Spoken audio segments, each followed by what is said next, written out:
بسم الله الرحمن الرحيم حامدا ومصليا ومسلما لقد كان لكم في رسول الله أسوة حسنة صدق الله العظيم. عزتمند مسلمانانو ورونو نن تاسو ته د حضور صلی الله علیه وسلم د سیرت او د کردار په حواله سره یو ډېر اهم پیغام درکول غواړم. حضور نبی کریم صلی الله علیه وسلم دنیا ته تشریف راوړی دی. نو د حضور صلی الله علیه وسلم د تشریف آوره سره سره د دنیا کایا پلټ شو. دنیا کې یو نظام قائم شو. هغه خلق چې هغه په یو وړه خبره باندې سو سال پورې جنگونه کولو. د حضور صلی الله علیه وسلم د بعثت نه مخکې یو جنگ دی، هغه جنگ ته ویل کېږي حرب بثوث. یو داسې جنګ و چې یو کس را پاسېده او د هغه پټي ته یو چرګ راغله. هغه چرګې د پټي نه څو دانې وخوړلې. هغه کس هغه چرګه راونیوله او هغه یې حلاله کړه او ویې غورځوله. د هغې چرګې مالک راغی او هغه چرګه راواخیستله او د هغې کس نه یې تپوس وکړه چې تا ولې زما چرګه حلاله کړه.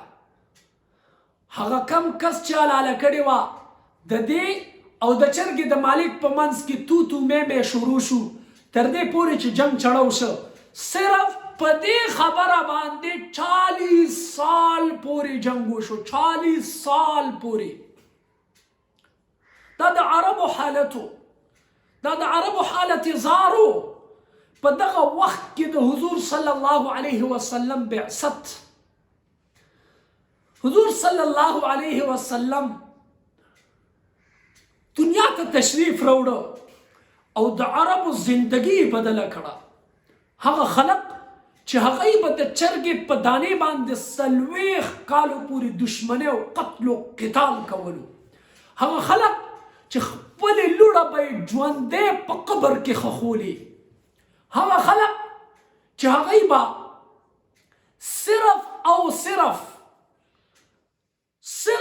صرف د خپل کور نه په وباسلو باندې انسان قتل کولو. د انسانیت دغه وینې په کلو په کوڅو کې روانې وي. دا ظلمونو تاریکیو والا وخت. په دغه وخت کې چې حضور کله دنیا ته راغی د عربو انقلاب راوستلو. عرب چې کوم د ظلم او د زیاتې په انتها باندې وو، هغه خلق څنګه شیر و شکر کو. د هغه خلقو نه څنګه خلق جوړ که. الله اکبر. یو واقعه تاسو مخې ته بیانوم.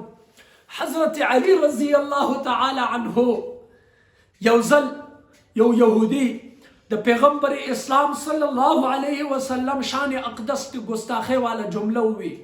حضرت علی یو ډېر شجاع او بهادر، یو ډېر جری او یو داسې بهادر چې د خیبر قلعه د هغې دروازه داسې په لاسونو کې راخیستې وه.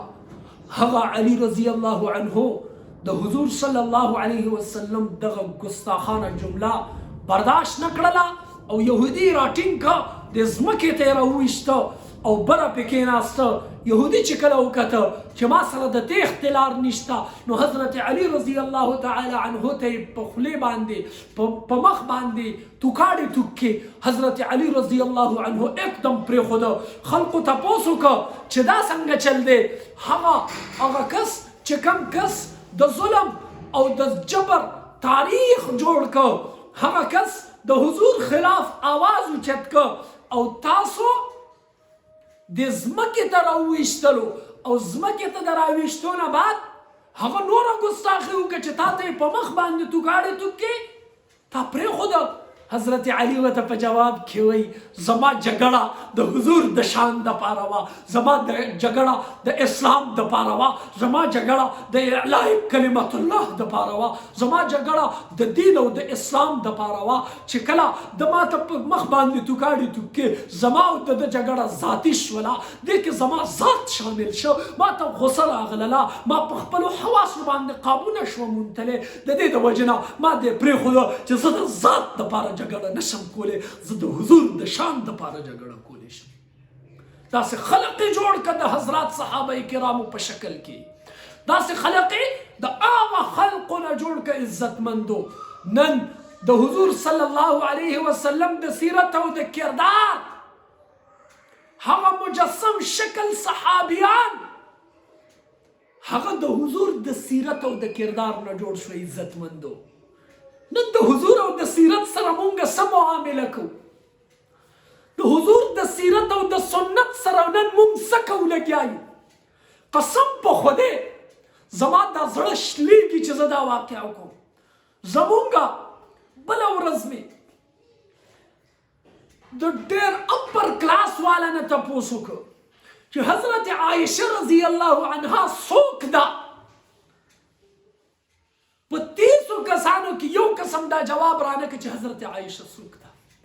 چا به څه وي، چا به څه وي، چا به څه وي. بیا ما وی چې حضرت عایشه صدیقه زمونږه څه ده؟ یو قسم دا جواب رانه. نن مونږ د سیرت او د سنت سره دا معامله شروع کړې ده. عزتمندو د حضور سیرت او سنت چې چا اختیار کړی دی په دنیا کې انقلاب راوستی دی. دنیا د هغه د خپو د لاندې شوې ده. د حضور د سیرت او د سنت نه په دنیا کې یو داسې عجیبه انقلاب راغلی دی چې د صحابه کرامو د خپو لاندې د قیصر او د کسرا محلات نن هغه سیرت او د سنت سره ما او تاسو سلوک کوو. قسم په خدای نن د حضور صلی الله علیه وسلم د اولاد چاته پته نشته، د حضور د بیبیانو چاته پته نشته، زمونږ د میندو چاته پته نشته چې ستا مور څوک ده. دا نن مونږ عمل شروع کړی. د حضور سیرت او سنت مو پرېښی دی، د حضور طریقه مو پرېښې ده، د حضور د طریقو سره مونږ کم سلوک او کم رویه اختیاروي. عزتمندو دا ولې؟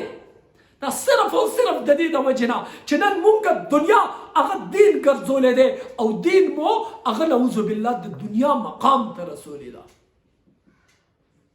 حضور خو دې دنیا کې مونږ ته ویلي چې الدنیا سجن المؤمن، دا خو د مؤمن دپاره یو قیدخانه ده او د دنیا مقام او مرتبه څه ده؟ الله اکبر. حضور فرمایي کن فی الدنیا کأنک، ته په دنیا کې یو داسې زندگی تیره کا گویا کې کأنک غریب، گویا کې ته یو مسافر او عابر سبیل یا راهگذری.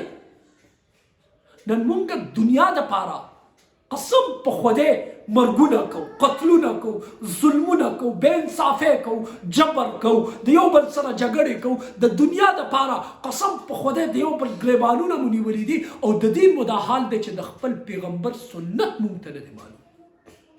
چا چې د حضور صلی الله علیه وسلم سنت اختیار کړی دی هغې په دنیا کې مقام مونتی دی. نن ما او تا ته څه پکار دي چې د حضور د سنت او د سیرت دپاره صرف په ورځ کې 5 منټ خو وباسو، یو پاړه صرف د حضور د سیرت او د سنت نه اختیار. د حضور مقام او مرتبه نن مونږ ته ولې نه ده معلومه؟ نن د امت مسلمه ولې داسې حالت اظهار دی؟ عزتمندو زه خپل دواړه لاسونه تاسو ته خورو. د حضور صلی الله علیه وسلم د سیرت او د سنت مطالعه وکړئ. د حضور زندګي قسم په خدای کافران زمونږ نه په دې باندې زیات عالم دي. د حضور په باره کې د یو کافر نه تپوس وکړه، هغه به تا ته د حضور صلی الله علیه وسلم د سیرت په حوالې سره صحیح جواب درکړي.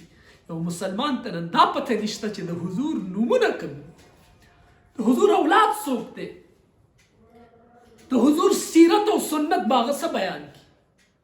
ډېره د افسوس خبره ده عزتمندو، ډېر په ریکویسټ او په عاجزۍ سره زه یو التماس کوم قسم په خدای اسلام زمونږ د مذهبونو نه میټاویږي، اسلام زمونږ د کورونو نه ځي، اسلام زمونږ د کوڅو نه روان دی. اسلام نن نعوذ بالله زمونږ نه روان دی ځي. اسلام راونیسئ، اسلامي اقدار او روایات ژوندي کوي. اسلام په خپلو بچو کې راولئ. زما بچی ته نن دا پته نشته چې حضرات صحابه کرام څوک وو. د دې د وجې نه د حضور صلی الله علیه وسلم د سیرت او د سنت دپاره خپل بچو ته وینا شروع کړئ. کنې بچي به مو داسې شي قسم په خدای د اسلام نوم به د دوی نه هیر شي او اولاد به مو بېدینه شي، بې اسلامه پاتې شي.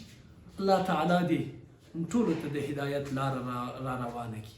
ډېره ډېره مننه. السلام علیکم ورحمة الله وبرکاته.